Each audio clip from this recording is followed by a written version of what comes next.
The Bill of Rights Act 1688 is there to protect us. Yes. That is our constitutional law. We can effectively remove any system that is tyrannical against us. People don't realise that law, because we've been indoctrinated and programmed over a period of time not to look at it. Oh, it doesn't exist anymore. You hear it all the time. It doesn't exist anymore. That was put in place for the protection of the public against the system. And it stands in law, 1688. Yeah. The Act of Unity, 1707. Freedom of travel and navigation. A really important point that something like this is going to be in breach of. We have got the right to travel the UK, Scotland, wherever. And when it reads through in that, that is a right that is afforded to us. Freedom of travel and navigation and intercourse within the United Kingdom. They're looking to remove that. If people just did a little bit of research, you would see they don't want us to know that. Absolutely. Knowledge is extreme power against them. They don't want us to know it, because ultimately, if that 1688 is in place, if we challenge it, it goes to the High Court. The High Court cannot turn around and say, this is not law. That is law. That's the people's law. We need more and more people understanding the significance and running with the significance that we can challenge this.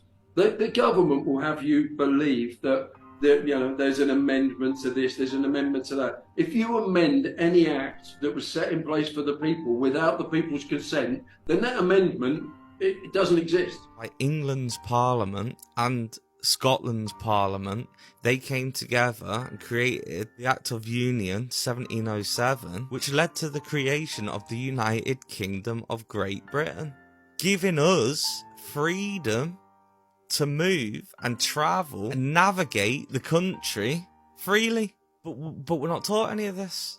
So of them two acts that are set in stone and written in the common law, technically they cannot enforce these 15-minute districts because it breaches both of them.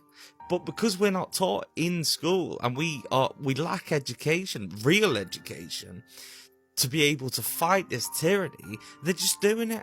Keep them distracted. All this nonsense. Chinese spy balloons, UFOs, transgenders, all this nonsense. Keep them distracted. And then we can push these through. The rumour on the street is they're trying to overthrow these acts. They can't do that without our say-so.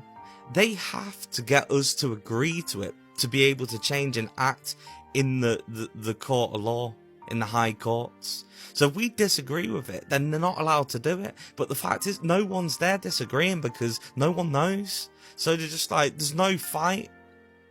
So it's just like, oh, well, do you want to do it? Let them do it. But if everyone's there going, no, that ain't happening. We don't want that. We want to keep it. They can't overthrow or change it because it's a democracy. We have our first question. 13th of December 2022, it was a Tuesday night. I'll take you back to the Norfolk County Council. It was Tuesday during the day. You made a decision on our behalf to vote in favour of a 20-minute neighbourhood plan for the County of Norfolk. Since then, we found out that Thetford, along with Attleborough and Rackie, are to be considered for trial towns for said programme. What gave you the right to vote for me about an issue which is going to dramatically affect everything?